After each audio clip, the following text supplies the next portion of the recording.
The Harry Potter films gave us two Voldemorts. One chilled us to the bone with just a whisper. The other gave us theatrical flair, limp hugs, and awkward monologues that sucked the life out of what should have been fear incarnate. His presence on screen should have felt like frostbite, a slow, creeping death that stole the warmth from the room. In the books, Voldemort is described as snake-like, not in appearance alone, but in movement, in intent, in the way he strikes only when sure of the kill. Voldemort was never meant to be loud, not flamboyant, not dramatic. He was cold. He was precise. He was empty. The films gave us a Voldemort who was theatrical. Ralph Fiennes' Voldemort is performative. His interpretation draws more from Shakespearean villainy than psychological terror. There are flourishes, exaggerated expressions, strange bodily movements. At times, he seems like he's enjoying the spotlight. But Voldemort should not enjoy anything, because Voldemort cannot feel anything. Not really. The moment where he hugs Draco, which is an unearned, bizarrely human gesture, should have never made it past editing. It humanizes a creature who mutilated his own soul 7 times to escape death. A creature who killed without hesitation, who had no interest in connection, no understanding of empathy. Fiennes' performance also breaks the internal logic of fear in the wizarding world.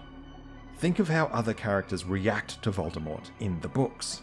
They don't scream, they go quiet. Fear of Voldemort was internalized trauma. They couldn't say his name. Children were told horror stories about him their entire lives. Entire generations altered their behavior out of pure dread. That kind of legacy doesn't come from screaming. It doesn't come from showy wand flicks or melodramatic laughter. It comes from stillness, from precision, from presence. Richard Bremmer, the forgotten face of Voldemort. He had no major screen time. He didn't even have a body, yet there's a detachment in his voice, a complete lack of humanity. Give me the stone! And that's what makes his performance so horrifying. Even young Tom Riddle was terrifying not because of rage, but because of control.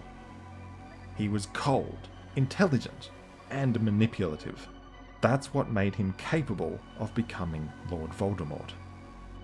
The Voldemort we got in the final films forgot that. And that's the issue. Voldemort wasn't terrifying because he was loud. He was terrifying because he made others loud.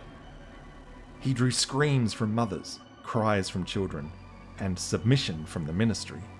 By the time Ralph Fiennes takes over, the fear is gone. Not just in the audience, but in the story. The tragedy of Ralph Fiennes' Voldemort isn't that he was bad. It's that he wasn't scary.